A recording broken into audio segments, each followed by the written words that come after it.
les enjeux de la transition énergétique, d'entendre ce que les grands acteurs de l'énergie et les grands groupes producteurs d'énergie préparent dans le cadre de cette transition annoncée des modes de production et de consommation énergétique. Donc c'est un véritable défi pour nos sociétés. Pour tout vous dire, c'est aussi un véritable défi pour nous parce qu'il faut parler de tout ça en 1 heure. C'est-à-dire, pas beaucoup, et que, a priori, on voudrait vous laisser la parole et vous laisser la possibilité de poser des questions à ces acteurs. Donc, ce que je vous propose, c'est peut-être de passer une demi-heure à échanger ici en tribune et à essayer de faire le tour, de quelques axes de la question, et puis ensuite de vous laisser un long moment pour que vous puissiez poser, vos questions. Qui seront sans doute différentes des miennes parce que, je vous l'avoue, je ne suis pas scientifique et je ne suis pas spécialiste des questions d'énergie. Donc voilà, je vais poser des questions de candides et vous poserez les questions de professionnels si vous m'y autorisez et si vous voulez bien prendre la parole pour le faire. Messieurs, peut-être pour commencer, est-ce qu'il faut se remettre en tête les grands chiffres de l'énergie, de la production et de la consommation de l'énergie dans le monde? Est-ce que vous pouvez, peut-être Monsieur Munster,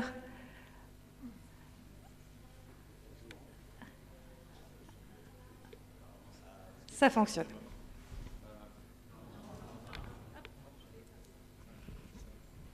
Merci. Merci. Bonjour et merci de votre introduction, merci de l'invitation des organisateurs et merci à vous d'être là. L'énergie dans le monde, je ne saurais pas l'exprimer en gigawatts ou quelque chose comme cela. Et d'autre part, il faut toujours définir si on parle des énergies primaires ou si on parle de l'énergie au niveau de la consommation et de l'usage, donc secondaire. Et ce n'est pas du tout les mêmes ordres de grandeur, parce qu'entre les deux, il y a toute la transformation de l'énergie primaire en énergie finale, et cette transformation n'a pas un rendement extraordinaire à l'échelle mondiale. En matière de pétrole, aujourd'hui, ce que la Terre consomme, c'est 90 millions de barils par jour. Un baril, c'est 157 litres, et c'est des millions par jour. Et donc, c'est des quantités considérables. Mettez ça dans un tuyau, et essayez de voir le débit et la taille des tuyaux qu'il y aura. Je vous laisse faire la règle de 3. Et vous verrez que c'est beaucoup. Donc, l'humanité consomme beaucoup d'énergie. Et par rapport au flux d'énergie sur la planète, en particulier le flux d'énergie du Soleil, c'est rien du tout. C'est très petit. Ce qui nous laisse d'ailleurs l'espoir d'avoir la quantité d'énergie nécessaire maintenant et plus tard. Mais à l'échelle de la production du système, il faut avoir l'idée que c'est une industrie de très grande taille mondiale, avec des investissements massifs qui s'inscrivent sur des durées longues. Dans l'énergie dans le monde aujourd'hui, s'investit chaque année de l'ordre de 700 milliards de dollars d'investissements nouveaux. Donc c'est une industrie extrêmement importante à l'échelle mondiale. Je voudrais compléter cette introduction avec un graphique pour vous montrer comment il faut considérer le sujet vu à l'échelle mondiale, si j'arrive à ouvrir la bonne slide.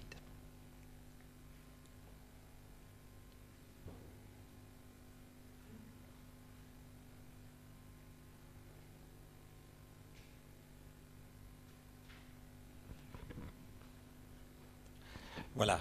Et une bonne manière de regarder le sujet, d'après moi, c'est ce graphique. Ce graphique en abscisse vous montre la richesse par habitant pour différents pays. Alors, la richesse est exprimée avec les unités classiques de produit national brut divisé par le nombre d'habitants et exprimée en fait en corrigeant de l'inflation et en corrigeant de la parité de pouvoir d'achat pour comparer différents pays. Et en ordonnée, c'est la consommation d'énergie par habitant. Au cours du temps, vous avez, chaque couleur représente l'évolution pour un pays dans ces axes de coordonnées, chaque point représentant une année. Ça commence dans les années 60 et ça continue. Le gros point, c'est pour 2009. Ce graphique est extrêmement important pour regarder la problématique de l'énergie dans une perspective mondiale, parce qu'il vous indique plusieurs choses. Bon, je passe sur les coordonnées. Ceci dit, en tête que c'est la mesure du PNB, c'est ce qu'on mesure habituellement dans les économies, ce n'est pas l'indice de bonheur ou d'autres choses. Je ne connais pas, à part un pays de gouvernement qui ne regarde autre chose que celui-là. Et en ordonnée, c'est la consommation d'énergie dans le pays. C'est quelque chose qu'il ne faut pas confondre avec notre consommation individuelle d'énergie. C'est la consommation moyenne d'abord. Il y a une très très grande disparité au sein de chaque pays entre les personnes. Et la précarité énergétique, c'est quelque chose qui existe. Hein. Sachez que ça touche 2 millions de foyers en France. Et d'autre part, nous consommons beaucoup d'énergie ailleurs que chez nous. Dans un pays comme la France, on consomme à peu près 30% de notre énergie ailleurs, dans des produits qui sont produits ailleurs et importés. Donc c'est la consommation à l'échelle du pays, et c'est important d'avoir ça en tête. Ensuite, vous avez, dans les années 40, une croissance. Cette pente, c'est ce qu'on appelle l'intensité énergétique. C'est la quantité d'énergie supplémentaire qu'il faut consommer pour créer de la richesse par habitant. Et vous voyez, par exemple, sur la courbe du Canada et des États-Unis, que la pente est nettement plus élevée que la pente pour d'autres pays comme l'Europe, le Japon, Hong Kong. Et l'intensité énergétique de l'économie américaine est beaucoup plus élevée, a été beaucoup plus élevée que celle de l'Europe. Ça tient à des raisons géographiques, la taille du pays, les distances climatiques, mais aussi beaucoup l'American Way of Life. Pour eux, cette économie, ce bien-être était basé sur la consommation d'énergie. Ce n'était pas la même chose en Europe. Vous voyez ensuite que toutes ces courbes, à un certain niveau de richesse par habitant, deviennent plates. Alors, il y a plusieurs facteurs à avoir en tête. Elles deviennent plates, d'une part, par les transformations économiques. Une maturité économique s'accompagne généralement par un transfert des activités de production ailleurs et un développement des activités de services. Et donc, ça fait un plafonnement de la consommation d'énergie par unité de valeur créée. Donc, ça se fait des économies beaucoup plus intenses du point de vue de l'énergie. Mais ça se traduit aussi par le calendrier historique de la mondialisation, où c'est à ce moment-là qu'on a commencé à exporter nos besoins d'énergie dans la production. Donc c'est un effet qui n'est pas simplement de transformation de l'économie, il faut avoir en tête qu'il y en a 30% qui sont partis ailleurs.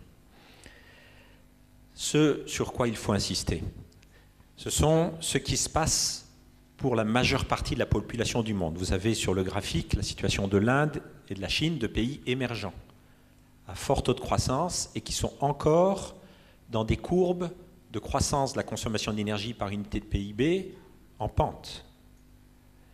Et nous ne connaissons pas de système économique et technologique aujourd'hui qui permettent à ces pays de faire leur développement sans croissance de la consommation d'énergie. Et plus important encore, ce qui est caché dans ce graphique, le point noir vous montre la situation moyenne mondiale, c'est qu'il y a à peu près 2 milliards d'habitants qui échappent à ces statistiques. 2 milliards qui n'accèdent pas à des formes modernes d'énergie, les bidonvilles des pays du tiers-monde, les zones agricoles d'Afrique, etc., qui ne sont pas dans les statistiques économiques, et qui, donc, aujourd'hui, sont carrément dans une situation de nécessité d'accéder à l'énergie pour leur bien-être. Donc, regarder l'énergie à l'échelle mondiale, ce n'est pas regarder la France, c'est regarder le développement mondial et les besoins des plus pauvres. Le développement durable, c'est aussi cette dynamique-là. Et donc, ce que vous annoncez, c'est une croissance des besoins en énergie dans les prochaines années. Et en aucun cas, un ralentissement qui est, a priori, ce qu'on appelle de nos vœux. Alors, il y a d'autres enjeux pour le futur énergétique. Il y a les enjeux du développement, etc., mais il y a les enjeux de la croissance de la population. On va passer de 7 milliards d'habitants à 9, 11 milliards d'habitants d'ici 2050, et cette population-là va consommer plus d'énergie. Il y a l'enjeu environnemental, et en particulier des gaz à effet de serre et du changement climatique, dans lequel toute l'industrie sait qu'elle a un rôle à jouer et doit participer à cette transformation. Et enfin, il y a les perspectives de développement, et ces perspectives de développement pour la majeure partie du monde. Il y a beaucoup plus d'habitants dans les pays non OCDE que dans les pays OCDE qui auront besoin d'énergie immanquablement pour leur développement. Et ça, faut être très clair, la vision mondiale de l'énergie doit venir de cette vision du développement mondial pour le reste du monde. Ce n'est pas les 500 millions d'habitants de l'Europe et des États-Unis qui vont faire le futur énergétique du monde. Et donc, compte tenu de cette croissance de la population, de ses besoins de développement et de ses besoins des plus pauvres, il est très difficile d'imaginer un futur pour la planète avec une réduction de la consommation d'énergie. Même si nous, pays de l'OCDE, ont divisé nos consommations d'énergie considérablement, ce que beaucoup souhaitent, ça ne suffirait pas à compenser le besoin croissant pour le reste du monde. Monsieur Brugière, je vous vois opiner, oui, vous avez... Alors, je partage totalement, peut-être pour illustrer ça à la maille française, si vous vous rapprochez de vos collègues d'histoire, ils doivent avoir dans un livre ou un autre une courbe de la population d'agriculteurs en France. Alors, j'ai en tête une courbe qui commence en 1830 et qui vient jusqu'à aujourd'hui. Et grosso modo, en 1830, il y avait 70% d'agriculteurs ou de paysans. Ça veut dire qu'un type, tout seul, il produisait ce qui était nécessaire à le nourrir lui, plus ce qui était nécessaire à nourrir un tiers d'un autre type. Si vous regardez la population d'agriculteurs aujourd'hui en France, elle est inférieure à 5%, donc ça veut dire qu'un type il nourrit ce que lui mange, plus ce qu'une vingtaine de personnes mangent. La différence, c'est notre mode de vie et c'est l'énergie. C'est-à-dire que notre mode de vie, notre capacité à jouer sur le réel, l'énergie, puisque vous êtes des profs de physique, c'est ce qui mesure la capacité à modifier le réel. Là, je fais de l'énergie. Quand ça amplifie ma voix, c'est de l'énergie, etc. Donc notre mode de vie, il est basé sur l'énergie. Et on a trouvé des moyens depuis un siècle et demi, en gros, pour multiplier de manière énorme la quantité d'énergie qui était disponible. Donc la question qui se pose, il y a deux questions qui se posent derrière ça, c'est est-ce que le reste du monde qui n'est pas à ce niveau de développement de la consommation d'énergie et donc du bras de levier que ça lui donne sur le réel a envie, la réponse est probablement oui, d'arriver au même niveau de consommation et de développement que nous. La deuxième question, c'est est-ce que notre planète, qui est un système fermé, plus qu'à preuve du contraire, est capable de le supporter, et pendant combien de temps? Oui, avec cette question, il y a la pollution, la fin prévisible, annoncée des ressources. Donc comment on met les deux face à face, Monsieur Münster? Alors, la fin des ressources, d'abord, il y a des ressources pour longtemps. Alors, pour combien de temps? Elles sont finies, ces ressources, mais les ressources telles que nous les exploitons aujourd'hui, les ressources d'hydrocarbures et de charbon pour 75% de la production primaire d'énergie mondiale, 75%, il y a des ressources disponibles qu'on connaît, qu'on sait identifier, qu'on saura exploiter de façon économique pour à peu près un siècle au rythme de consommation actuel. Donc c'est à la fois long, c'est à la fois très court, parce que transformer un système aussi lourd, aussi élaboré que le système énergétique, avec ses infrastructures, l'inertie du système tel qu'il est construit, ça mettra plusieurs décennies. Et donc, on est, indépendamment de l'urgence climatique, on n'est pas dans un système non plus de temps pour attendre. On est dans un système où il faut dès aujourd'hui transformer les choses. Il faut réaliser que face à cela, on ne peut rien faire qui ne soit économique. On ne peut rien faire qui ne soit économique. Nos économies sont à la limite de capacité de supporter dans notre fonctionnement actuel le coût de l'énergie qui existe aujourd'hui. Si on doublait le coût de l'énergie, nos économies en auraient un impact direct. Et par conséquent, il faut faire les choses sur les durées de remplacement des infrastructures. Je parlais des milliards chaque année. Tous ces milliards investis ont des durées de vie de 40 ans à 50 ans et un barrage, un siècle. Donc c'est des systèmes qui sont là pour durer et ils ne sont crédibles en termes économiques que pour ces durées longues. Si nos économies fabriquaient des systèmes énergétiques qui pénaliseraient l'économie, vraisemblablement ça empêcherait toute évolution. Et donc, il faut trouver cet équilibre entre les urgences, l'économie et la capacité de transformer le système dans une échéance du siècle, voire plus vite pour le changement climatique. Peut-être une petite précision. Je partage entièrement ce qui a été dit sur la nécessité dans notre société d'avoir un modèle qui soit économiquement viable. Juste une petite précision. Aujourd'hui, on ne paye pas l'énergie. Le pétrole qu'on ramasse sous la terre, on le paye à personne. L'uranium qu'on met dans une centrale nucléaire, on le paye à personne. Ce qu'on paye, c'est l'effort et l'énergie dépensés par l'être humain pour aller le chercher. Et ça va augmenter, puisque a priori, nos ancêtres néandertaliens, ils se baissaient pour ramasser une branche morte. Ensuite, ils ont coupé des arbres. Ensuite, ils les ont plantés pour pouvoir les couper. Donc, le coût d'accès à l'énergie, il n'a fait qu'augmenter.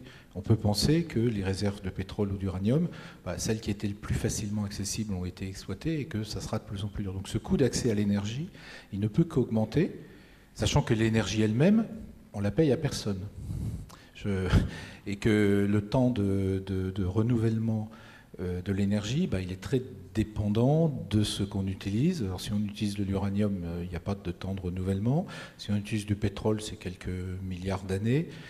Si on utilise du bois, c'est quelques dizaines d'années. Si on utilise du vent, c'est un peu plus, c'est un peu plus court.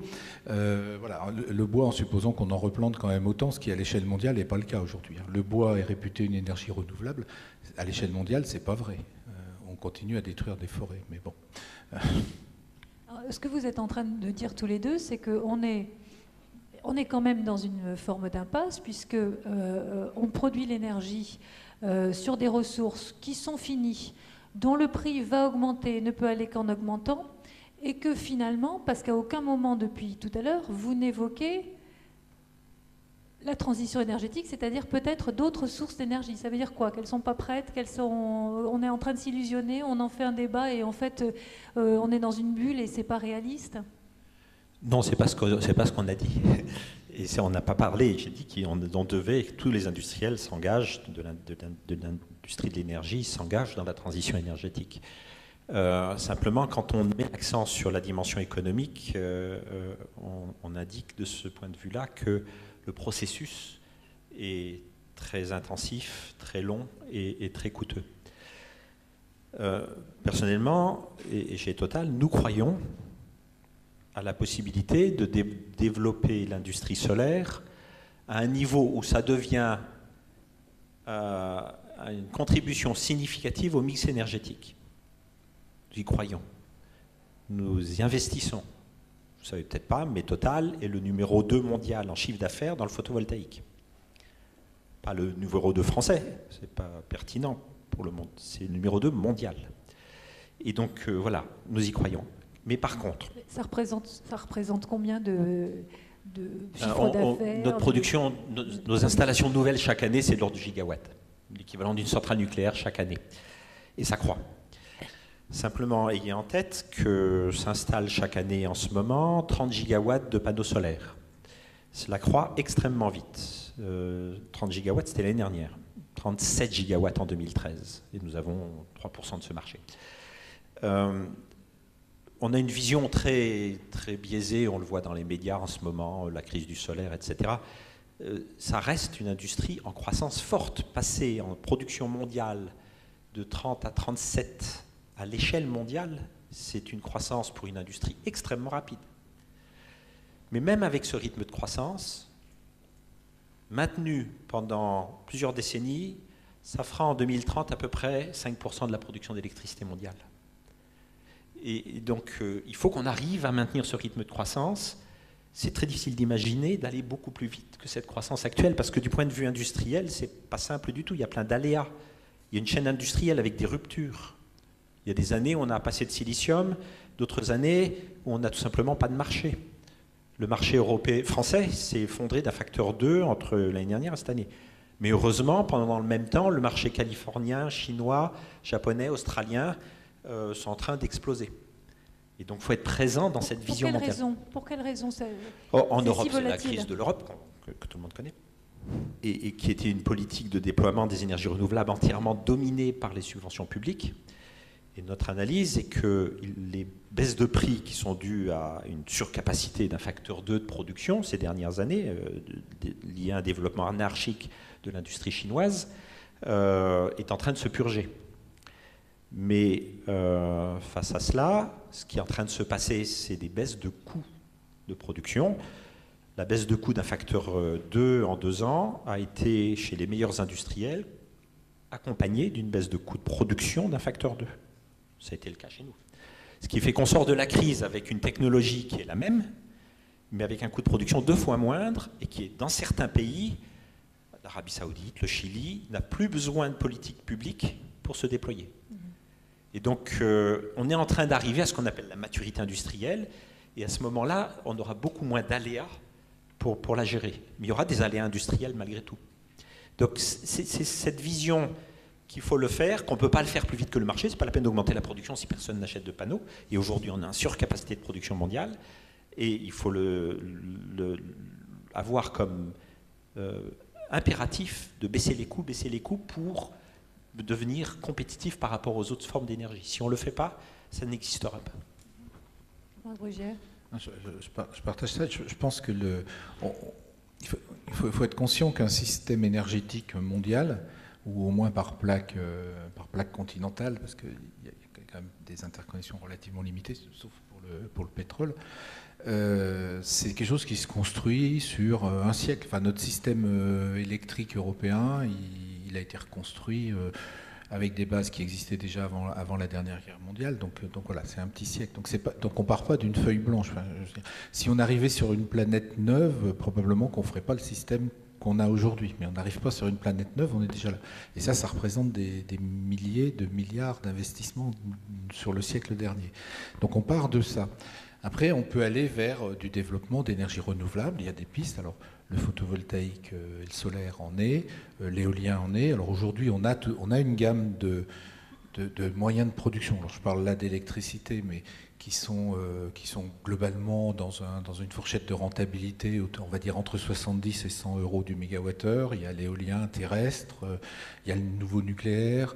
Il y a le photovoltaïque qui est un peu au-dessus, mais qui devrait arriver dans cette zone-là dans un délai raisonnable. Mais est-ce que vous faites le même classement là, dans toutes ces différentes énergies renouvelables? Est-ce que vous faites un classement de rentabilité, d'efficacité Non, alors je pense qu'il faut surtout pas faire ça. Est-ce que vous faites le même surtout? Alors, je sais pas. Je pense qu'il faut surtout pas faire un classement.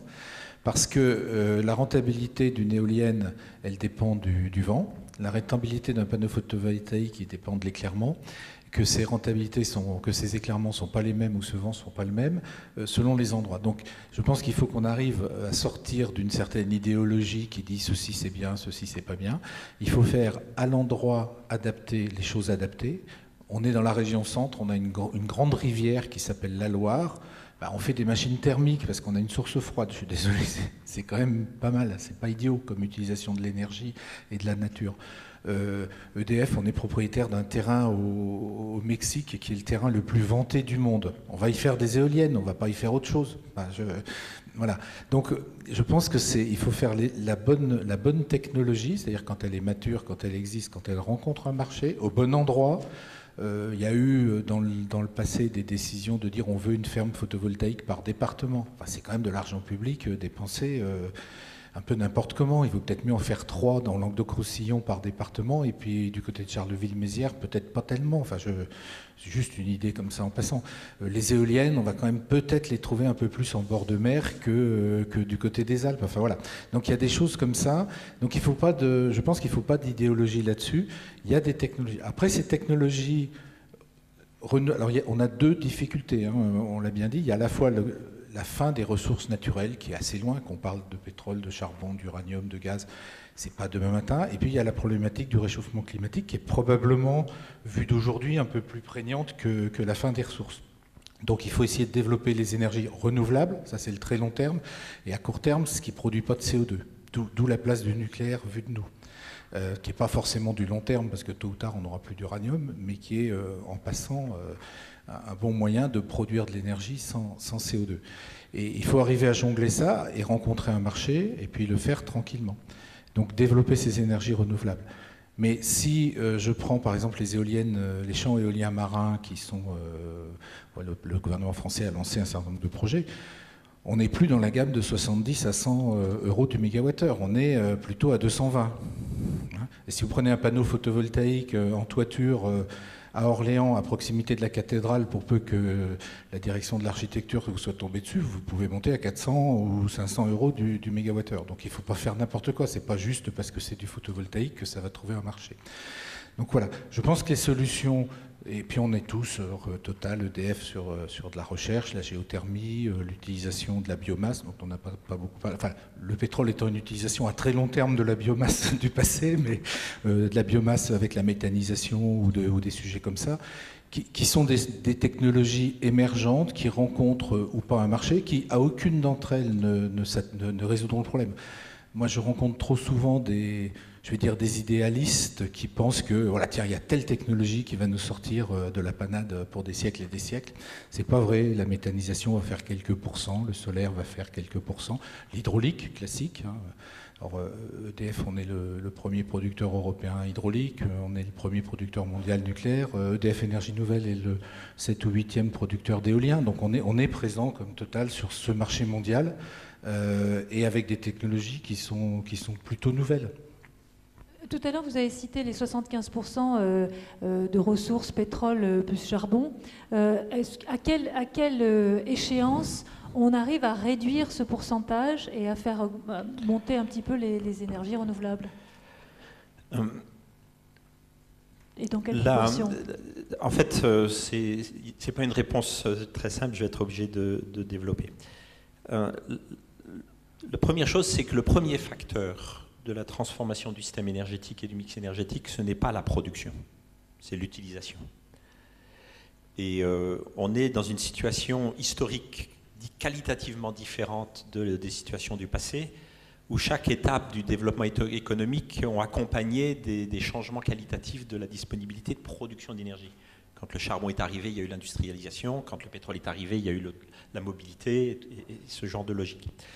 Et là, on est dans une situation où on va chercher à utiliser toutes les options possibles face au développement et à la croissance des populations. Et on va être obligé de réguler la demande. Mais il ne faut pas réguler la demande en créant du mal-être ou en empêchant les gens d'avoir du travail et des choses comme cela. Par conséquent, le jeu n'est pas de réduire la demande dans l'absolu, le jeu est d'améliorer l'efficacité énergétique. Le jeu consiste à pouvoir faire ce dont l'humanité a besoin ou désire avec moins de consommation d'énergie. Ça, c'est vraiment la phase de transition qui a le plus de rapidité de déploiement, le plus de bénéfices économiques et qui touche tout le monde. Les gens dans l'habitat, les gens dans la mobilité, les gens dans l'industrie. L'industrie le fait. L'industrie le fait tout simplement parce que nos factures d'énergie sont un gros facteur de notre bilan économique. Chez Total, on dépense 7 milliards par an de factures énergétiques. Je peux vous dire, si on peut l'économiser un petit peu, c'est beaucoup. Et par conséquent, on fait des progrès. Notre chiffre à nous, c'est 1,5% de progrès d'efficacité énergétique chaque année dans notre activité. Vous allez peut-être trouver que ce n'est pas beaucoup, mais faites ça sur 10 ans, 15%. Est-ce que chacun d'entre nous, on fait ça? Donc voilà, l'industrie est extrêmement active parce qu'il y a une motivation économique forte. Et le plafonnement de la consommation d'énergie en France est largement dû à l'efficacité énergétique dans l'industrie, pas dans l'habitat et la mobilité. Mais les relais de progrès dans l'efficacité énergétique, c'est l'habitat, la mobilité aujourd'hui. La deuxième chose, c'est que la disponibilité de pétrole, j'ai dit qu'il y avait de la ressource, elle va être vraisemblablement limitée par des nouveaux facteurs qui n'ont pas joué jusqu'à maintenant. L'énergie est très chère à produire, très cher à vendre, et donc nécessite des coûts d'investissement extraordinaires. Le groupe comme Total, on va investir cette année tout seul. Total, à l'échelle mondiale, c'est un petit acteur. On va investir 28 milliards de dollars dans l'année, et on recommence chaque année. Donc c'est pour vous donner l'ordre de grandeur des coûts d'investissement qu'il faut qu'on supporte. Eh bien, il nous semble que pour fournir les quantités d'énergie nécessaires, il va falloir investir de plus en plus. Et on risque de devenir limité par la capacité d'investissement sur l'énergie dans un système économique. Et dans ces conditions-là, il y aura un facteur de pression sur le système énergétique qui va être une pression de l'offre sur la demande. Il ne faut pas croire, un panneau solaire, ça fait une pression de l'offre sur la demande. Ça implique des adaptations du fonctionnement dans l'habitat. Et donc le système énergétique devient pour la première fois dans l'histoire un facteur de pression dans la transformation du système. Et ça, il faut qu'on apprenne à le gérer tous.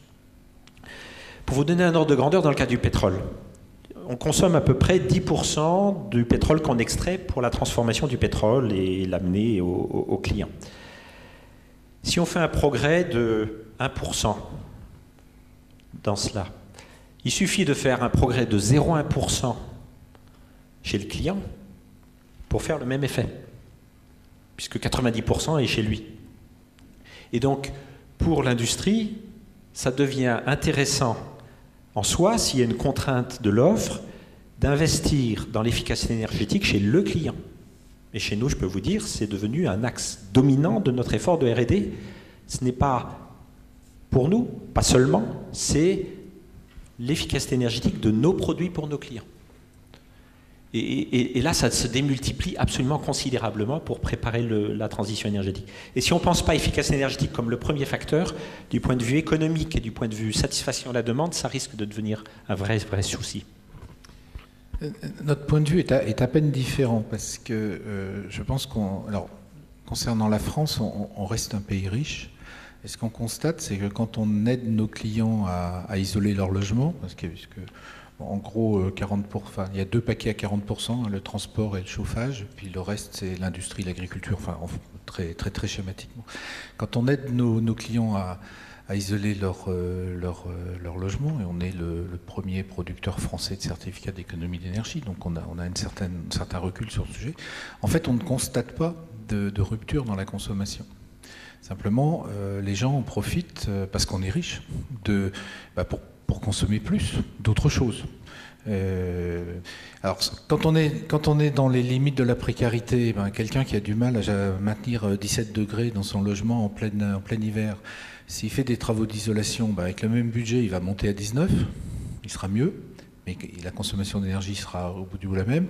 Et si c'est vous et moi qui sommes a priori plutôt aisés, on va remplacer notre télé à tube cathodique par une télé plasma, et je ne raconte pas, mais rien que ça vous récupère tout ce que vous avez pu mettre dans l'isolation.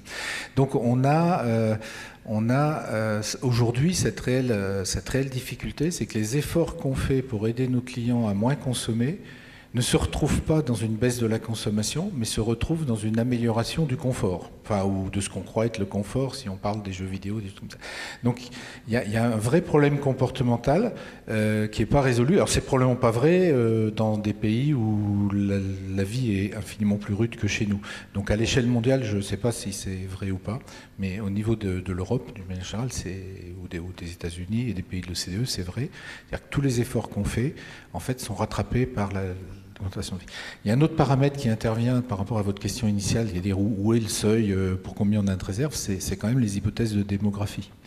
On fait tous, les démographes font des hypothèses de démographie qui font comme si la capacité à mettre à disposition l'énergie de la population mondiale était infinie. Or, en fait, forcément, il va y avoir une boucle de rétroaction entre la démographie et la capacité à mettre de l'énergie.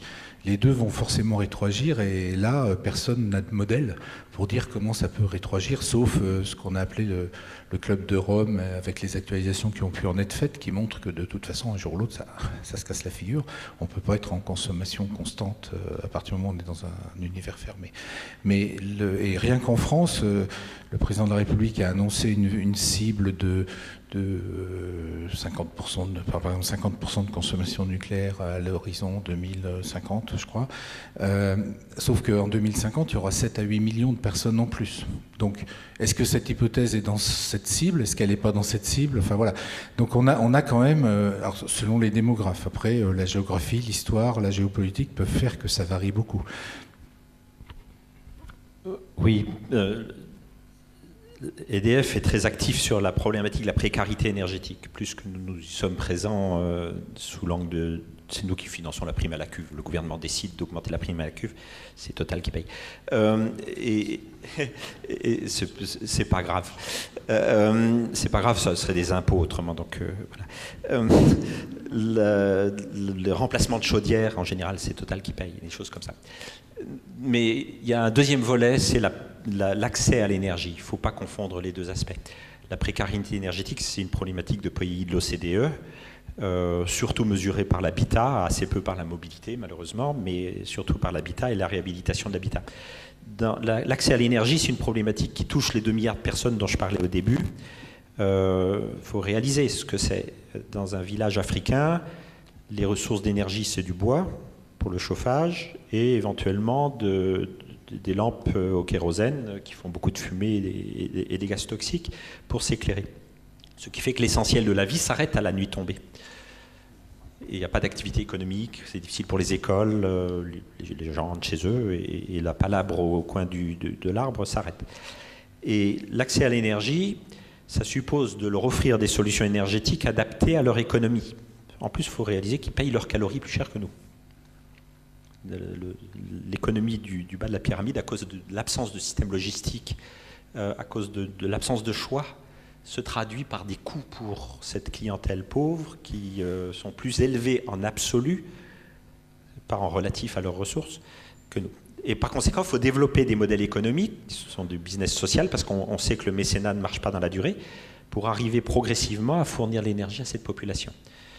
L'approche que nous utilisons a consisté à créer un modèle d'affaires où on fabrique des lampes solaires avec des piles de recharge de batterie, parce qu'il faut s'adresser à leurs besoins, et ils disent on veut téléphoner, avec un système de production à bas coût mais fiable. Il ne faut pas leur vendre le rebut chinois, ça serait vraiment pas bien.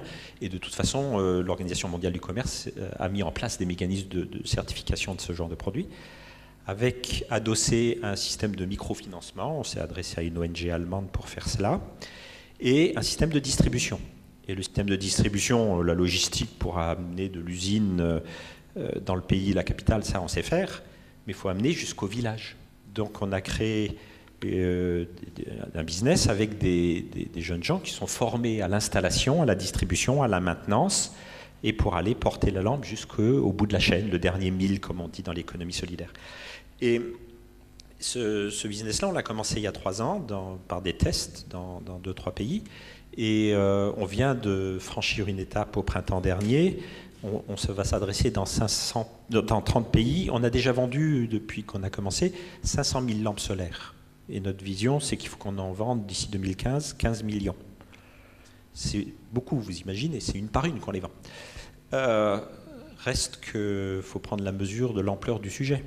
On parle de 2 milliards de personnes. Donc 15 millions par rapport à 2 milliards, il faut qu'il y ait beaucoup de monde qui s'en occupe. Et on est face à un enjeu de la société du futur. Mais si on ne fait pas ça, qu'est-ce qu'on va avoir à faire? On va avoir affaire à de l'immigration, on va avoir affaire à de l'appauvrissement, on va avoir affaire à la déforestation, etc. Donc il faut qu'on fasse cela. Il faut qu'on se fasse là, c'est y compris pour notre bien-être. Mais il faut que ça soit durable. Donc il faut que ce soit un business avec une marge petite. On ne va pas payer le siège de Total avec ça, c'est pas question de ça.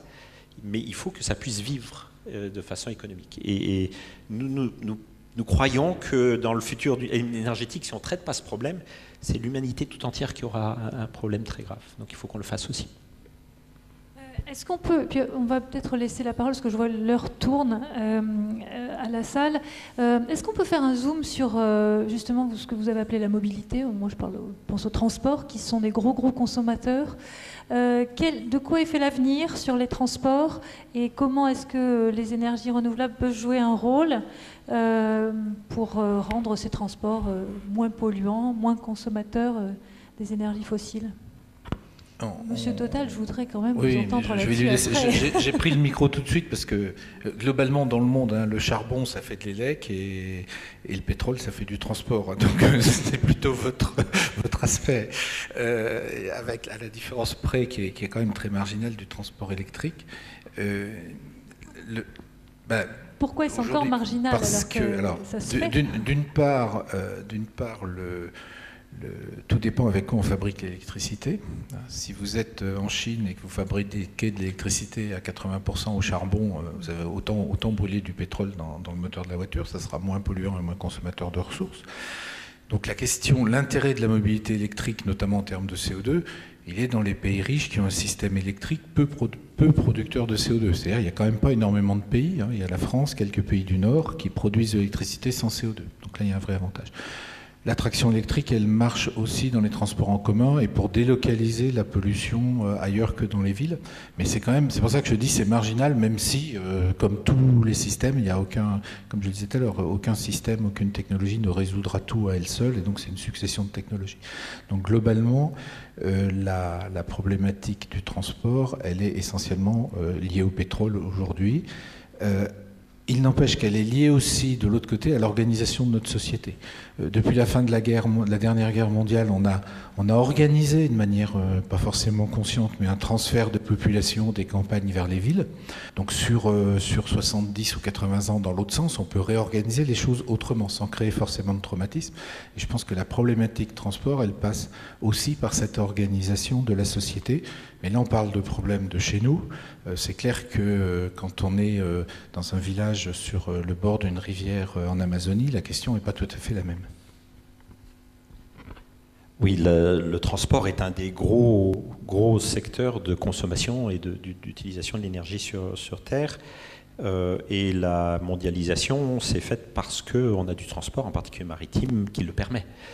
95% à peu près du transport en masse sur la planète se fait par transport maritime. Et ce qui a permis cela, c'est le moteur à essence, à peu de choses près.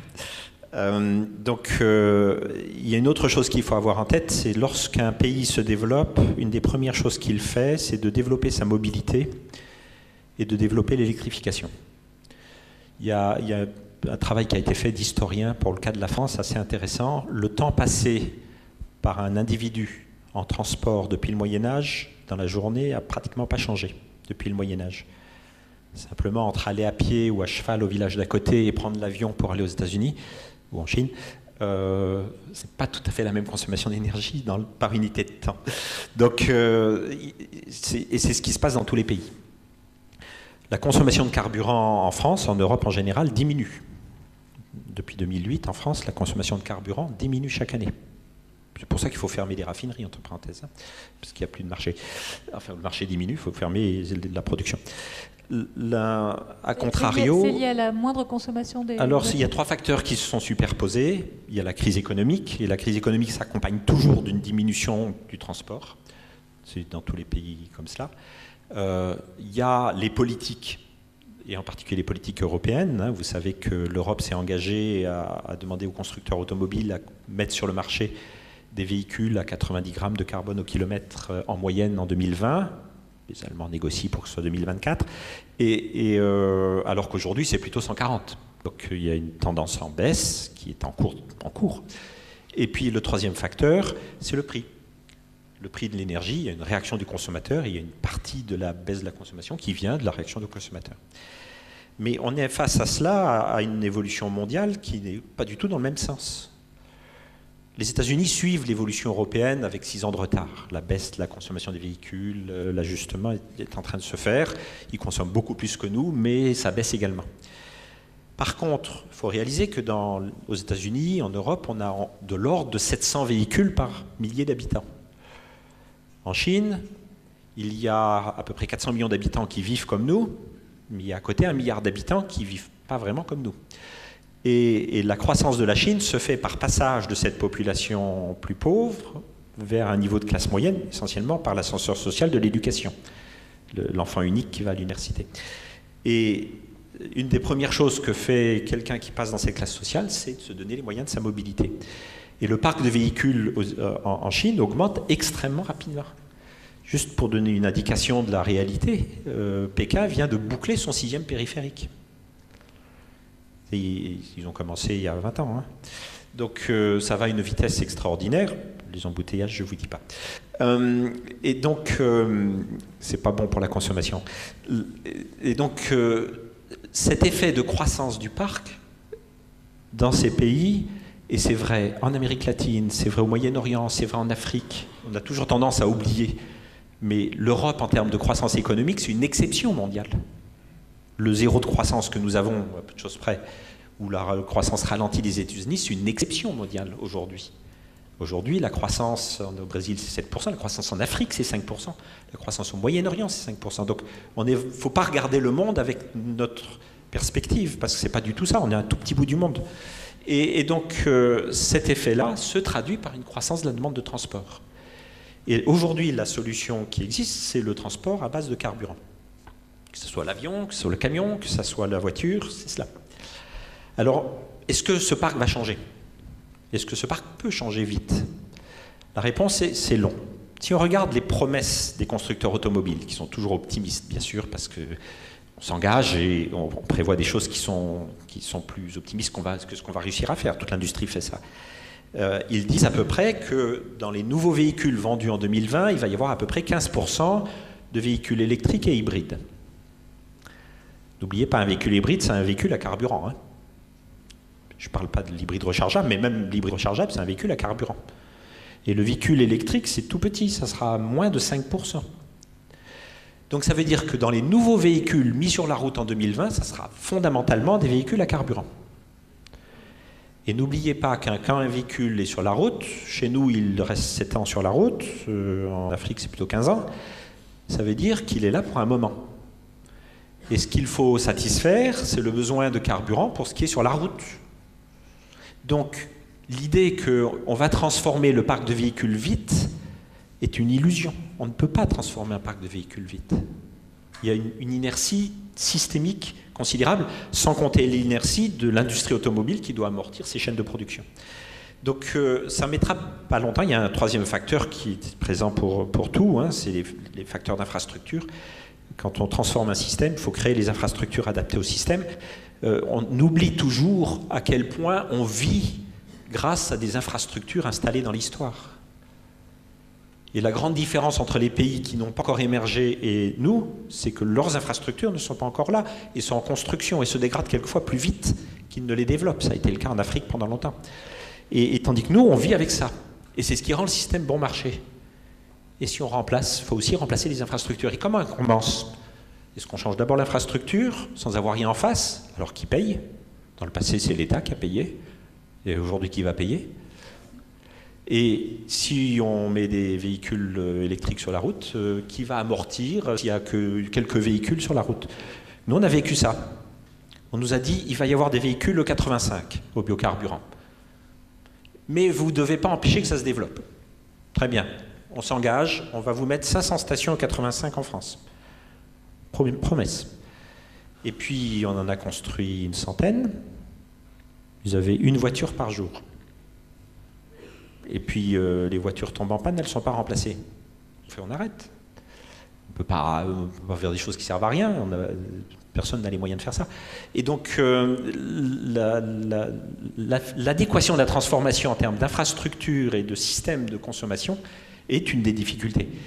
Et puis après, je suis persuadé aussi que l'usage de mobilité va se changer. Nous, on est très actifs à supporter toutes les expériences d'écomobilité. On a un fonds de capital développement et on finance ce genre de petites entreprises. L'éco-partage, tous ces mécanismes-là, il y a une variété de mécanismes qui s'expérimentent et on les finance parce qu'on trouve pertinent qu'on les finance. Pour le moment, c'est complètement minuscule hein, dans le système. Est-ce que ça va s'installer à un niveau économique en changeant d'échelle et sortir de l'effet de niche des gens qui aiment bien essayer ça? Pour le moment, c'est le client qui va le dire. Et donc, il faut l'accompagner, il faut en donner l'opportunité, il faut le transformer en modèle économique réaliste. Mais aujourd'hui, on est complètement dans l'incertitude. On ne sait pas si ça va se faire. Oui. Simplement, j'entendais quelqu'un là qui disait, quand vous avez dit qui va payer, quelqu'un qui a dit Total. Alors, voilà, je voudrais juste rappeler... voilà.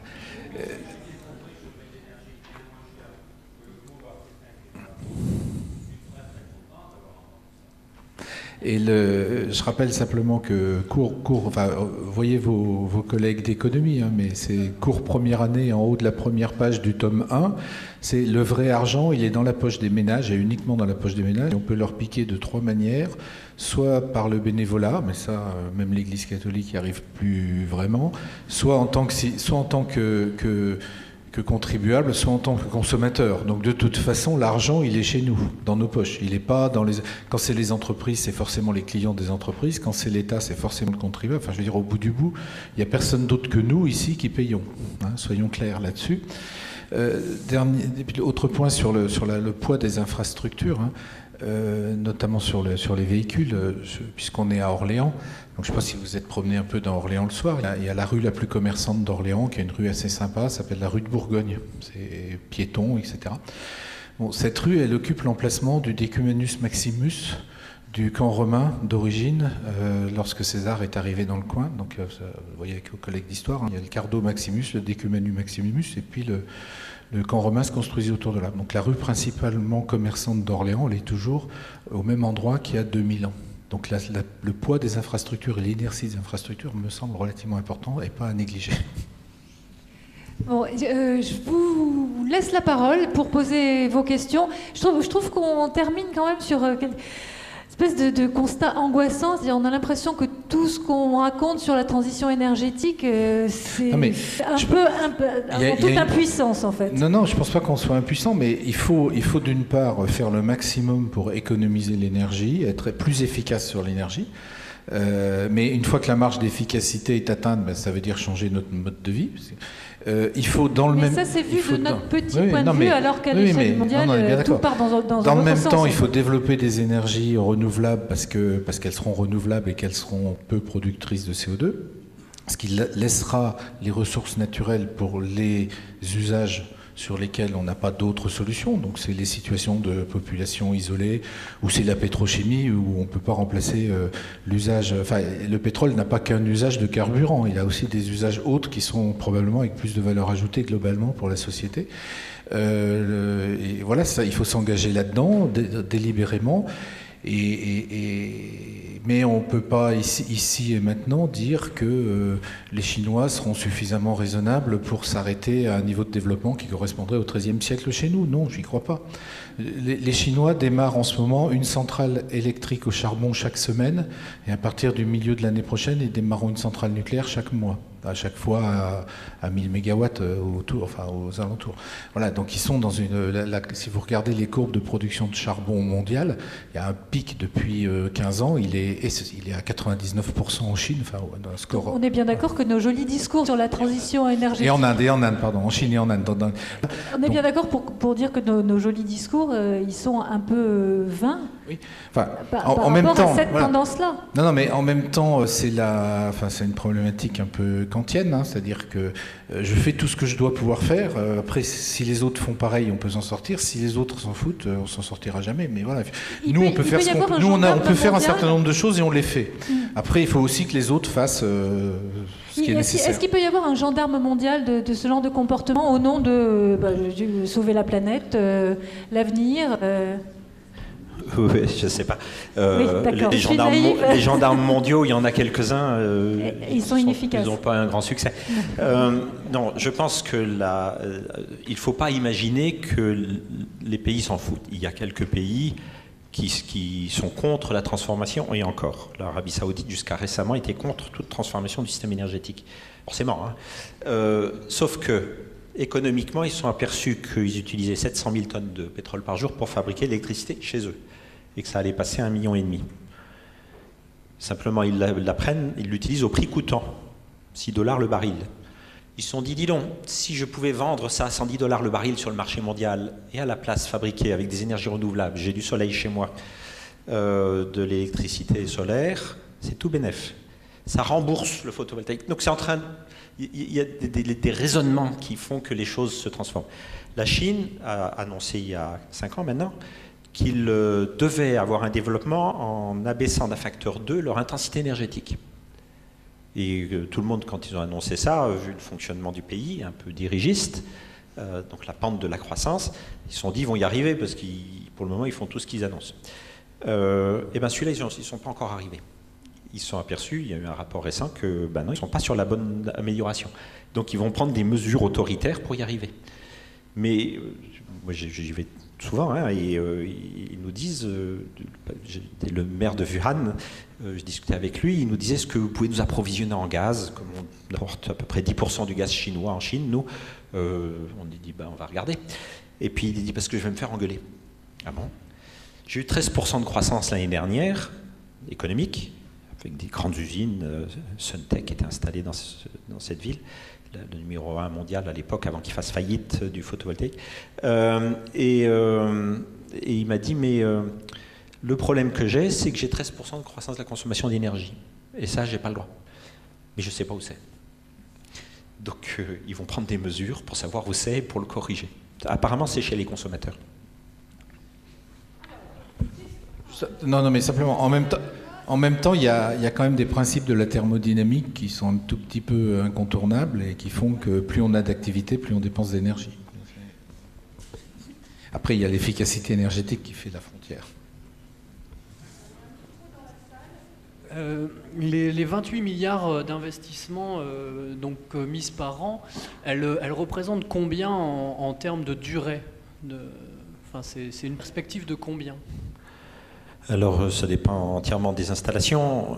Une ferme solaire, c'est garanti 20-25 ans, les nôtres en particulier, parce qu'elles sont particulièrement fiables. Vous ne savez peut-être pas, mais non seulement on est le numéro 2 mondial en chiffre d'affaires, mais on a la meilleure technologie du marché aujourd'hui. Et ce n'est pas nous qui le disons. C'est pas nous qui le disons. Non, non, c'est pas nous, c'est le Fraunhofer. Les Allemands ont testé sur 10 critères les technologies du photovoltaïque sur le marché aujourd'hui. Et sur les 10 critères, SunPower est le numéro 1 mondial. Donc voilà. Et on s'aperçoit que du coup, on a une durée de vie qui est plutôt de 30 ans. Une plateforme pétrolière, c'est conçu pour exploiter le réservoir pétrolier. Et quand on l'exploite bien, ça dure environ une trentaine d'années. Donc c'est l'ordre de grandeur. Une raffinerie, on construit une raffinerie, on sait qu'elle va encore exister dans 70 ans. La raffinerie qu'on vient d'inaugurer en Arabie Saoudite, elle va être là pour ce genre d'échéance. Donc ces 28 milliards, ils ont calculé sur des amortissements. Nous, on a des règles de retour sur investissement, c'est ça qui compte dans une entreprise qui investit. Et on a des règles, on calcule les retours sur investissement, ils doivent être inférieurs à 10 ans. Ça fait partie du design économique de ces nouveaux investissements. Une centrale nucléaire, c'est plus long. Hein. Une centrale nucléaire, ça coûte, on va dire, 8 milliards d'euros. Le PR à Flamanville, ça va être à peu près ça. Si on obtient un jour un effet de série, on pense descendre vers 5. Et on espère que ça dure... nous, on vise une durée de fonctionnement d'au moins 60 ans, sinon 80. Il y a des centrales équivalentes aux États-Unis qui ont des autorisations pour 80 ans. Le barrage d'Aiguzon, au sud de la région centre, puisqu'on est en région centre, construit en 1926, fonctionne toujours. À l'époque, le plus gros barrage d'Europe. Bon, il fait 75 mégawatts. Bon, voilà, c'était... Donc on est sur des investissements de l'ordre du siècle, hein, c'est clair, sur tous ces sujets-là. Et c'est à peu près vrai dans le pétrole, quand on fait un gazoduc, quand on fait des choses comme ça, on est sur ces ordres de grandeur de 40, 50, 60 ans, voire au-delà. Et la part de renouvelables sur ces investissements, ça représente combien de pourcents par rapport au pétrole sur les 28 milliards par exemple? C'est tout petit, mais c'est logique, il n'y a pas de marché. On ne peut pas investir plus que le marché n'absorbe. Le marché, il absorbe tout le pétrole possible. Tandis que le marché du photovoltaïque, il est limité par les possibilités d'installation. Il y a une surcapacité mondiale de production d'un facteur 2 qu'il faut purger. Ce n'est pas la peine d'investir dans des usines s'il n'y a pas de marché. Et aujourd'hui, on vient de décider, la semaine dernière en fait, de construire une nouvelle usine de photovoltaïque parce que nous voyons la sortie de la crise et que nous avons traversé la crise. Mais donc on va réinvestir, mais à la capacité d'absorption du marché. Ça veut dire que si on passe de 1 à 1,5 gigawatts de capacité d'installation nouvelle chaque année, c'est ce qu'on va faire. Mais c'est une usine qui va coûter probablement de l'ordre de 500 millions d'euros. Quand on regarde ce qui se passe en Europe, par exemple sur l'éolien, on a depuis 10 ans, et notamment en Allemagne, mais pas que, déversé de l'argent public en veux-tu, en voilà, vous me passez l'expression, sur de la mise en service de moyens de production éolien, alors même qu'on génère de la surproduction, parce qu'on n'a pas besoin de moyens supplémentaires. Moyennant quoi, les moyens de production classiques financés auparavant sont à l'arrêt. Donc on a à la fois des cycles combinés à gaz qui ne tournent pas parce que l'éolien étant subventionné, il passe en premier. Donc on est dans un système absolument aberrant de subventions publiques pour faire de la surproduction qui par ailleurs détruit de l'emploi dans des choses qui produisaient avant. Enfin voilà, pour faire simple. Donc à un moment donné, ça va forcément s'arrêter. Enfin je parle de la plaque européenne, mais c'est vrai un peu de tous les pays. Ça va forcément s'arrêter et on va forcément revenir à une certaine réalité. C'est-à-dire que créer un moyen, quand on a besoin d'un moyen de production nouveau, le faire en énergie renouvelable, c'est 100% d'accord. Mais faire un moyen de production renouvelable quand on a besoin de rien, ça n'a pas de sens. Ça n'a pas de sens économique.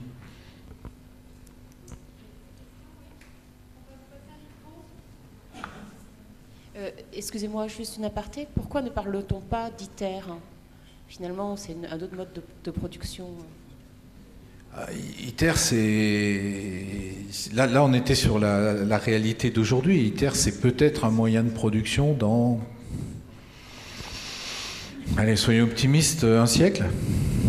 Industriel, hein, j'entends. Je ne parle pas de fournir 1 kWh par-ci par-là. Donc voilà, il y a énormément de recherches dans plein de domaines, certains prometteurs, d'autres pas prometteurs, mais qui sont hors de portée des décisions qu'on peut prendre. Je pense que Total comme EDF, on investit pas mal dans la recherche, on en parlait à midi. Nous, on a 2100 salariés dans la recherche, on investit 530 millions par an sur l'électricité stricto sensu. Mais en même temps, quand on prend une décision d'investissement aujourd'hui, c'est par rapport à une technologie qui existe, qui a fait ses preuves, qui est industrielle, etc. Sinon, on est dans une expérimentation et on est tout à fait intéressé par ce qui se passe à ITER. Mais dans le meilleur des cas, une application industrielle, c'est dans un siècle, quoi. D'accord, excusez-moi. Oui, pour préciser, rappelez-vous que ITER, c'est devenu un objet politique du temps de Reagan et Gorbatchev. C'est pas d'hier, hein. Et on est en train de construire la première machine de démonstration pour franchir les seuils de durabilité de la création de plasma. Pas pour produire l'électricité, juste passer des seuils de physique. C'est une machine de physique. Elle va probablement fonctionner en 2017. Donc il s'est déjà passé presque 30 ans entre le fait que ça soit passé du labo à une décision politique à cette chose-là. L'étape qu'il faudra franchir ultérieurement, et les gens ils commencent à y réfléchir, mais les budgets ne sont absolument pas là. ITER, il dépasse tous ses budgets. Et pour le moment, la bagarre, c'est de trouver dans les fonds publics ce qu'il faut pour ça. Il va falloir passer à une machine qui sera un prototype d'usine. C'est ça qu'il faut faire quand on fait un nouveau procédé. Il faut fabriquer ce qui ressemblera à l'usine de demain, mais en plus petit, pour apprendre comment ça peut fonctionner, etc. Et donc, ça sera probablement beaucoup plus cher qu'ITER, nettement plus gros, avec des besoins de fiabilité pour que ça ressemble à une usine qui dure quelque temps, beaucoup plus contraignant. Donc imaginons qu'il faut une vingtaine d'années pour faire ça, et le démontrer. Et après, il faudra designer une usine pour transformer ça en unité de production électrique.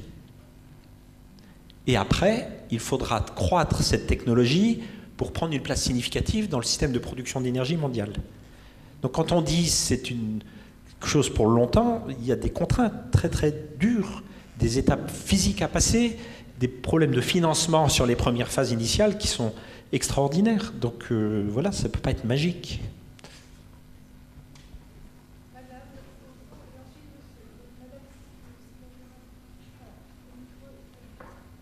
Alors, au programme de terminale spécialité physique, nous apprenons à nos élèves que la pile à combustible a un avenir proche et certain dans les moyens de transport.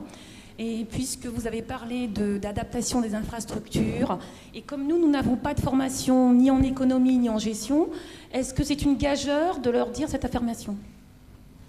Alors nous ne travaillons pas sur la pile à combustible, mais sur le système permettant d'alimenter les piles à combustible pour les automobiles. On le fait en Allemagne parce que l'industrie automobile allemande a depuis longtemps maintenu un effort de développement de véhicules à base de batteries, de piles à combustible.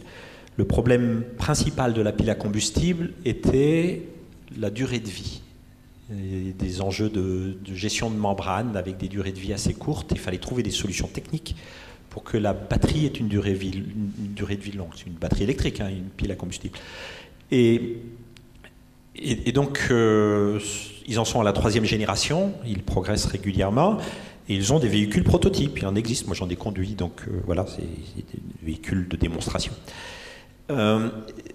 Pour cela, la deuxième chose qu'il faut faire, c'est apprendre à distribuer l'hydrogène. L'hydrogène, ce n'est pas du carburant, ça explose facilement, ça fuit facilement. Donc il a fallu tester, et ça c'est ce qu'on a fait nous, des stations-service permettant d'alimenter soit des bus, soit des voitures en hydrogène dans des conditions de sécurité pour tout le monde. C'est pas dans le labo, c'est le client le soir qui vient mettre ça, un peu fatigué. Donc il faut tester absolument cela. Le troisième sujet, c'est de produire l'hydrogène. Aujourd'hui, l'hydrogène qui est produit pour ces batteries, c'est du craquage de méthane. Total est le premier producteur d'hydrogène en Europe, tout simplement parce qu'on en a besoin dans les raffineries et qu'on est le premier raffineur européen.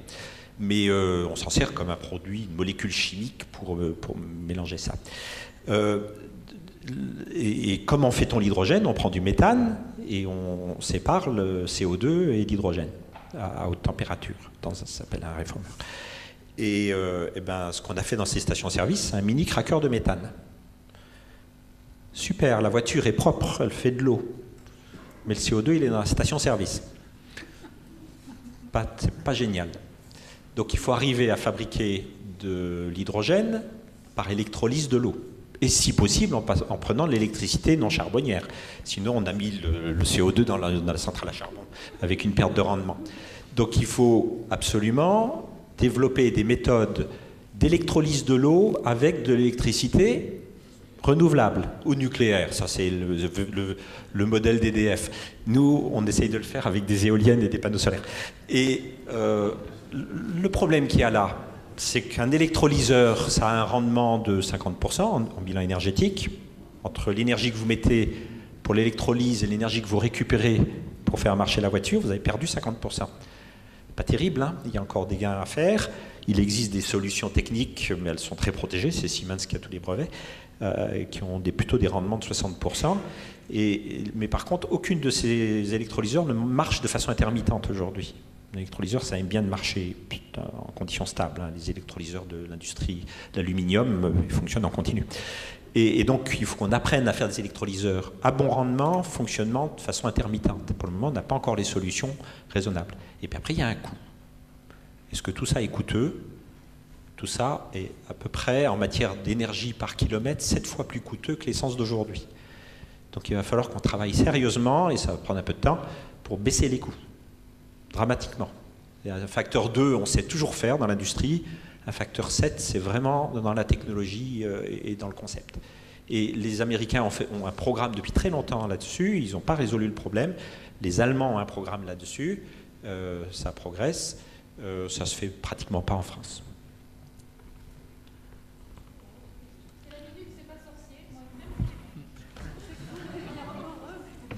Oui, j'aurais deux questions, une considération question, en rapport avec ce que je ressens comme une distorsion entre les valeurs affichées au début et puis un certain nombre de solutions proposées. Je rappelle que les valeurs, c'est des valeurs planétaires, à savoir la finitude des ressources, à savoir l'influence sur le climat par le biais des gaz à effet de serre, et puis par l'accès d'un plus grand nombre au marché de l'énergie, avec des gens qui ne consomment pas jusque-là et qui vont s'y mettre. Puis dans le lot, donc, il y a eu une considération qui m'a semblé intéressante pour essayer de s'en sortir au mieux, trouver la bonne technologie au bon endroit. Donc, deux questions. Est-ce que le chauffage électrique, c'est la bonne technologie au bon endroit? Deuxième question. Est-ce que le recours à des énergies renouvelables fortement intermittentes, c'est une bonne solution pour produire de l'électricité qui nécessite une formidable adaptation entre la production et la consommation? Puis la considération question... Tout à l'heure, on a mis l'accent sur le fait qu'il fallait être attentif à la production, diminuer les coûts de production, notamment dans le domaine du photovoltaïque. Moi, je crois que ça va plus loin que ça, qu'il y a toute une chaîne à respecter. Dans le cas du photovoltaïque, un certain nombre de situations étaient fusillées par des gens qui s'étaient improvisés artisans sans en avoir les compétences. Donc, il faut qu'il y ait une chaîne qui aille de la production jusqu'à l'installation, maintenance, etc. Je vais commencer par votre dernière question. Clairement, dès qu'on touche à l'habitat qui dans nos pays est extrêmement différent. Enfin, vous avez à la fois des pavillons ou des bâtiments qui ont été construits l'année dernière et des choses qui datent du XVIIe siècle, voire du Moyen-Âge dans Orléans. Et dès qu'on touche à l'habitat, il y a une capacité d'un tissu artisanal à faire des choses de qualité, avec énormément de formation, surtout face à la diversité des solutions, qui fait que c'est pas simple. Il y a des sociétés qui sont mieux organisées par rapport à ce problème-là. C'est pas dans l'absolu, hein, mais par exemple les Anglais qui ont des structures artisanales plus grosses et plus spécialisées, finalement arrivent à se spécialiser dans tel type de choses et arrivent à faire baisser les coûts. On a observé avec notre filiale anglaise, par exemple, sur des bâtiments similaires, des coûts qui peuvent être divisés par 2, voire par 3 de rénovation thermique par le système anglais, c'est-à-dire la chaîne, comme vous disiez, entre des fabricants, des grossistes, un artisan spécialisé. Donc il y a des écarts énormes et il y a des problèmes de qualité, très clairement. Alors je reviens ensuite au chauffage électrique. Le chauffage électrique, c'est la bonne solution si on le met au bon endroit. C'est-à-dire si vous le mettez dans un logement correctement isolé, comme on les fait depuis les années 70, on va dire après la crise de 70, ça peut être une très bonne solution parce que le logement est bien isolé. Évidemment, si vous voulez chauffer une chaumière où il y a des trous comme ça sous les portes, etc., avec du chauffage électrique, c'est probablement pas la bonne solution. En tout cas, je ne vous le conseillerais pas et EDF ne vous le conseillera pas. Donc voilà, le bon outil au bon endroit. Aujourd'hui, quand on a un logement bien isolé qui consomme peu d'énergie, l'investissement pour mettre une pompe à chaleur est bien souvent pas rentable et on peut avoir intérêt à y mettre un convecteur tout simple parce qu'il ne servira pas souvent parce que le logement est bien isolé. Accessoirement, parce qu'il a été question de précarité énergétique, sur les 4 millions de logements dits passoires énergétiques, enfin, c'est le terme qui a l'air de se déployer dans la presse, voilà, 4 sur 30, il y a seulement, alors c'est trop, mais il n'y en a que 700 000 qui sont à l'électricité sur 4 millions. Le reste, c'est à d'autres moyens de chauffage, gaz, bois, fuel, etc. Donc il n'y a pas une association chauffage électrique et difficulté, simplement il faut le mettre au bon endroit dans un logement qui a été conçu pour ça. Votre autre question, c'était l'intermittence. Alors, clairement, un certain nombre de moyens de production dits renouvelables, comme le solaire et le photovoltaïque, essentiellement, on pose deux questions au réseau électrique. Le premier, c'est leur dispersion. Le réseau électrique, il a été construit après-guerre avec des gros moyens de production centralisés qui emmenaient l'électricité chez 30 millions de foyers. Aujourd'hui, potentiellement, avec des panneaux photovoltaïques en toiture, on a 30 millions de lieux de production qu'il faut remonter. Donc on s'est heurté, donc ça demande une évolution extrêmement forte du système de réseau électrique, très clairement, ne serait-ce que pour évacuer l'énergie. On a été confronté pour la première fois en 2009, je crois, l'été 2009, du côté de Cannes, une après-midi, des panneaux photovoltaïques partout, aucune consommation parce que tout le monde était à la plage, et le réseau incapable d'évacuer l'énergie de cette zone pavillonnaire. C'est la première fois que ça nous arrivait. En général, on a des soucis pour l'amener l'hiver, mais jamais pour l'évacuer l'été. Donc ça demande des évolutions de conception du réseau. Alors l'intermittence, tout dépend de la gestion de l'intermittence par un réseau, par un système électrique. Elle dépend du volume de cette intermittence et de sa répartition géographique. Aujourd'hui, globalement, les expériences qu'il y a en Europe montrent que jusqu'à 30% d'intermittence, on n'a pas énormément de soucis. Ça dépend un peu localement. Ça y est, l'université n'a encore pas payé sa facture, ça m'énerve ça. Non mais voilà, donc jusqu'à 30%. Mais c'est vrai que... nous on n'a pas une position extrémiste comme certains ont des positions extrémistes en disant chaque fois que vous plantez une éolienne, il faut mettre un moteur diesel à côté. Non, c'est pas vrai. Mais en même temps, on peut avoir localement des problématiques. S'il y a beaucoup d'éoliennes au même endroit, quand elles s'arrêtent, quand il n'y a plus de vent, ça fait des transitoires quand même un peu embêtants sur le réseau. Voilà. Jusqu'à 30%, pas trop de soucis. Au-delà, ça serait vraiment une problématique, et c'est on revient à ce que je disais tout à l'heure, c'est que l'innovation technologique qui révolutionnera notre métier d'électricien, c'est des capacités de stockage faciles, à coût économique, on va dire, qui permettront de gérer ça. Alors, accessoirement, Il y a une norme qui est en place actuellement qui s'appelle la RT 2012, donc c'est la réglementation thermique de début 2012 pour les bâtiments, qui concrètement conduit à quasiment interdire les chauffe-eau électriques dans l'habitat, parce qu'une fois qu'on a mis le chauffe-eau électrique, on ne peut plus rien mettre d'autre, compte tenu des modes de calcul. Enfin, nos meilleurs ennemis de Gaz de France ont été meilleurs que nous sur le lobbying. Simplement, on avait historiquement en France une énorme capacité de stockage d'énergie qui était l'ensemble des chauffe-eau, qui ont stocké de l'énergie la nuit qu'on pouvait récupérer à d'autres moments. Et l'ART 2012 fait que on est passé de 70% de chauffe-eau électrique à moins de 30% en l'espace de 18 mois, et que cette capacité de stockage de l'énergie, elle disparaît de ce fait-là. Et ça, c'est un vrai souci à long terme. Bon, il va falloir la restituer d'une autre manière. Oui, vous posez une bonne question. Pour compléter l'explication sur l'installation, sachez que le coût d'installation d'un panneau solaire sur un toit de maison en France est le double de la même installation en Allemagne. Tout simplement à cause du manque d'organisation et de professionnalisme et des réglementations inadaptées que nous avons petit à petit construit en France, qu'il faut réviser. Nous ne pouvons pas nous permettre, surtout quand il s'agit de financement public derrière, de payer ce surcoût qui peut facilement être éliminé. Donc voilà, ce genre de choses. La deuxième chose, votre perception qu'il faut penser le système en fonction de son intermittence est claire. Vu du côté d'une industrie productrice de panneaux solaires, nous savons bien que quand il s'agira de franchir des seuils de marché et de production, il ne faudra pas seulement vendre des panneaux solaires, mais des systèmes. C'est-à-dire la ferme, avec tout le système qui permet de gérer cela, y compris les trackers. La dernière installation, on est en train de construire la plus grande ferme photovoltaïque du monde en Californie, 700 MW. Et les panneaux solaires, ils suivent le soleil du matin au soir. Ils augmentent 30% la quantité d'électricité. Optimiser le système. Et c'est bien, c'est pas seulement la quantité, c'est que c'est à l'heure de pointe du matin et à l'heure de pointe du soir. Et deuxièmement, il va falloir du stockage. Et donc nous commençons dans notre programme de recherche à avoir des programmes de recherche sur le système couplé panneaux solaires stockage. Ne croyez pas que ça sera des batteries lithium. C'est beaucoup trop cher. L'électricité à bord d'une voiture est extraordinairement chère. Donc ça sera des batteries adaptées à l'usage immobile dont les spécifications n'ont rien à voir avec celle de la voiture. Le poids compte pas. Dans une maison, ça fait longtemps qu'on a des chaudières, donc on peut avoir une batterie chaude. Le volume peut être une table et adapté au bâtiment. Mais par contre, un des facteurs déterminants, c'est que ça ne doit pas augmenter le coût de l'électricité de plus de 10%, disons. Au-delà, les gens ne le feront pas. Ils achèteront l'électricité à EDF et c'est leur métier. Donc voilà. Et elle est fraîche, elle est pas en bois. Voilà. Et oui. Puis quand on allume la lumière, ça marche toujours.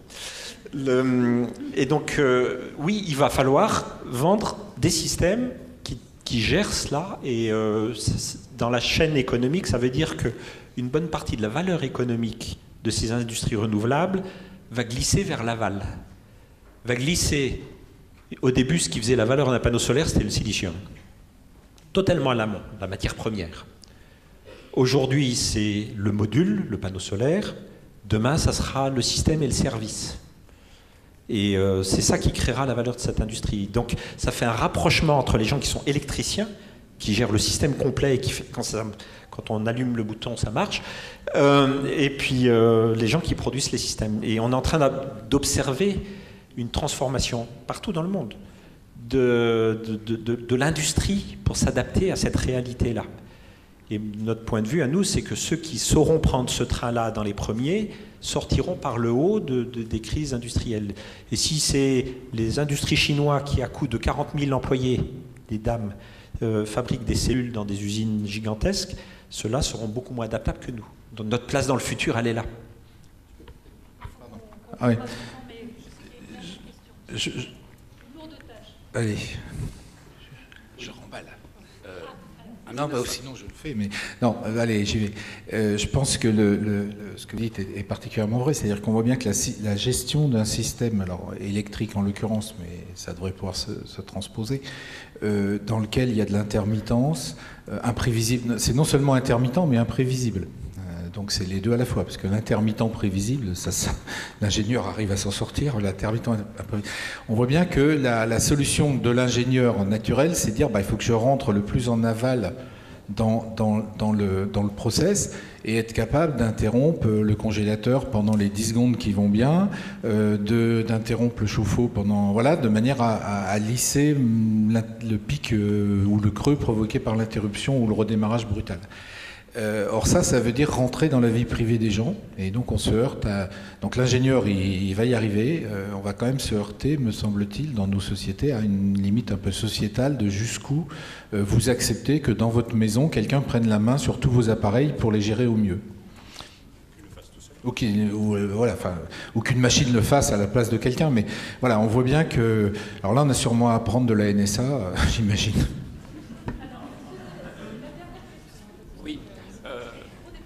En 1983, j'avais un prof de physique nucléaire très sérieux qui a dit qu'il ne croyait pas à l'utilisation industrielle de la fusion nucléaire. Vous donnez un siècle. J'aimerais dire, ce que je voudrais savoir, c'est effectivement, est-ce qu'à l'heure actuelle, vous êtes sûr que dans un siècle, on sera capable de fabriquer une centrale nucléaire utilisant la fusion ? Non, sûr, non. Ma réponse était c'est au mieux pour dans un siècle. Est-ce qu'on y arrivera un jour? Moi, j'avais un prof alors c'est un tout petit peu avant, mais j'avais un prof qui disait que le problème premier, ça serait l'écart, les gamelles et les bidons. C'est-à-dire qu'il faut quand même trouver la gamelle dans laquelle on va faire chauffer quelque chose à quelques millions de degrés. Même si c'est une gamelle magnétique, c'est pas si simple que ça à faire. Voilà, donc non, rien aujourd'hui. Je pense qu'on est dans des stades de recherche beaucoup trop amont pour être certain qu'on puisse un jour avoir un processus industriel sur la base de la fusion. Enfin, cela dit, je ne suis pas un chercheur spécialisé dans le domaine, donc voilà, ça n'engage que moi, mais non, à mon avis, aujourd'hui, on n'a pas les éléments nous permettant d'être sûr. Alors, c'était la dernière question parce qu'on a vraiment débordé. Il nous reste encore une